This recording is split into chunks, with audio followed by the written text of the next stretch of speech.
took all my cards. I took all my cards that matter. Either matter to me or maybe matter to the hobby.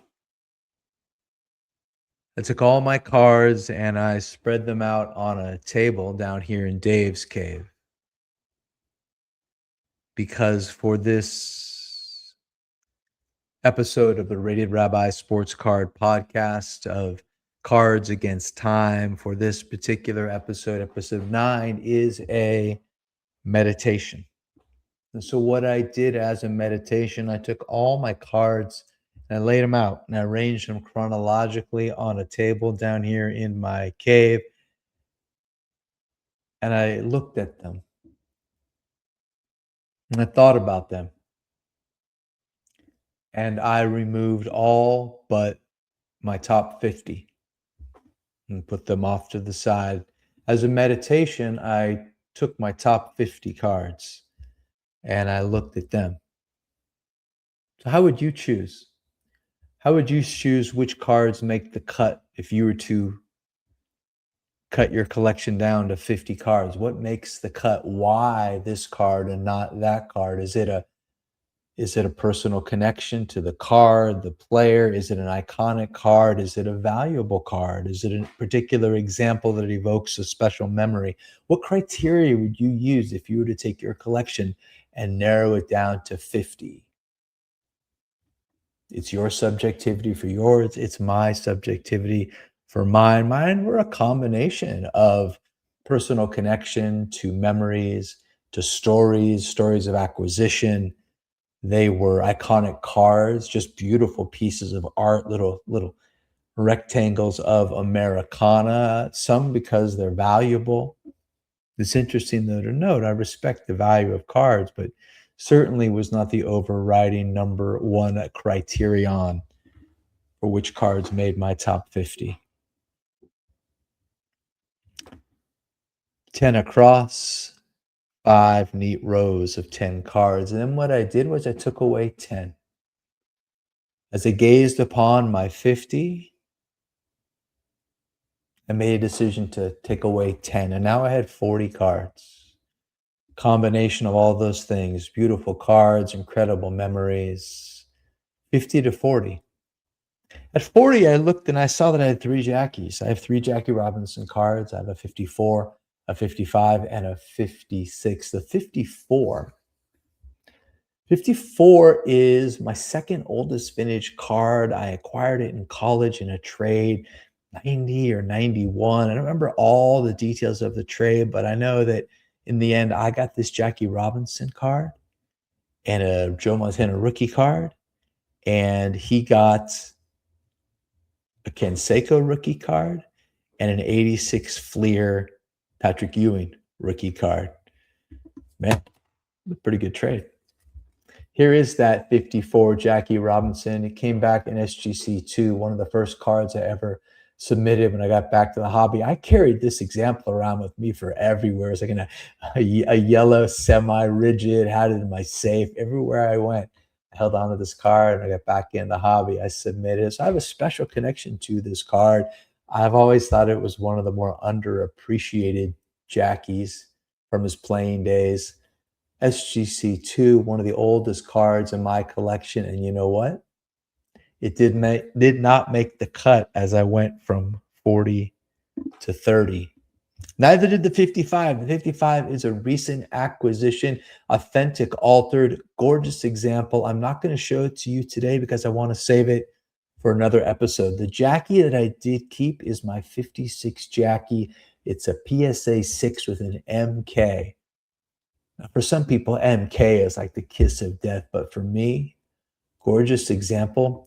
On the backside, some kid, however many years ago, in 1956, maybe 1957, who knows how long ago, very neat handwriting in pencil, wrote number 42, a little hashtag 42 on the back. And that just connects me to the essence of card collecting, man. This gets us in touch with our inner child. So that's the Jackie I chose. Now we're down to 30, boy. And from 30 to 25, it got so hard. Whew. Now I had to decide. Now cards with personal connection had to go. One card that I let go is this one as I did this meditation from 30 to 25, even though I'll never see it again if I let it go.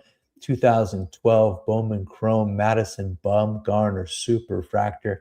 I love Giants from those World Series years. So I have a nice little collection of 2010 to 2015, but this is one.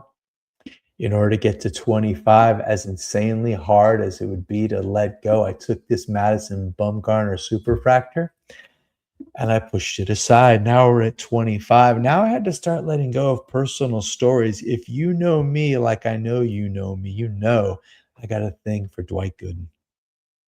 So to get from 25 to 20, 1985 Topps Dwight Gooden rookie card, had to let it go. I wasn't thinking in terms, oh, I can acquire it again. That's not what this exercise. This is not an exercise and I'm going to sell my cards because the market's up. No, no, that's none of that. This is a meditation. This is something to get me down to the essence of my collecting and maybe reveal a little bit about the essence of myself. To get from 25 to 20. Wow. If you weren't there, you have no idea what it meant to pull a Dwight Gooden rookie card. Oh man. Okay. Kill your darlings. 25 to 20. Now, 20 cards, man. 20 cards. How do I get from 20 cards to what came next? 20 to 10? As I arrayed the table, how do I get from 20 to 10? What I did was I started plucking the 10 cards that would make my top 10. And when I look back, there were some just unbelievable cards left on the table. There was this card, 52 Topps Willie Mays. Incredible card. Not for trade, not for sale. I love this card, but in the whittling away to get to the essence, I let go of the 52 Topps Willie Mays.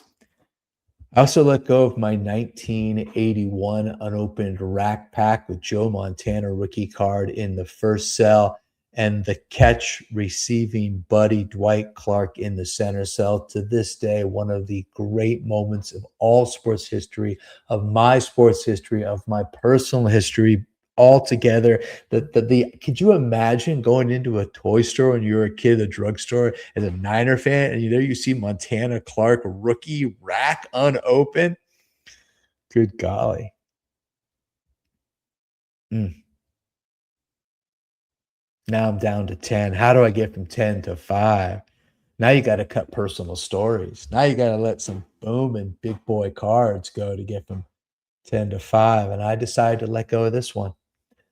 This is a 1960 Topps Willie Mays. This is the very first vintage baseball card I ever bought. Submitted it years ago to SGC as well. Came back a 2.5. The first card I ever bought. Record King on 4th Street in San Rafael. I have such an affinity for this card. Not just this card, but particularly this example. To get from 10 to 5, you got to get low. Got to let go of core memories. So now I'm down to 5. I'm going to show you the 5 because I thought it might be fun to look at them together. I'm going to hold them up on the screen and I will describe them. I'm just going to do them in chronological and then we'll pick them out.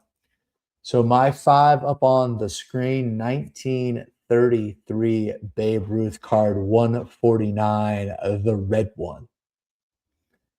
Recent acquisition mine for now, 1934 Lou Gehrig, the yellow one. Oh, I mean, come on. Next to Lou, my 1981 Joe Montana rookie card and a PSA 9. Card 4, moving it over a little bit so you can see my 1951 Bowman Willie Mays rookie card. And the 5th card, 2011 finest Tim Lincecum refractor. Every other year, it was somebody else's year, but finally, the first World Series in SF Giants history, Timmy was peak Timmy. came off back-to-back 2008, 2009 Cy Young Awards.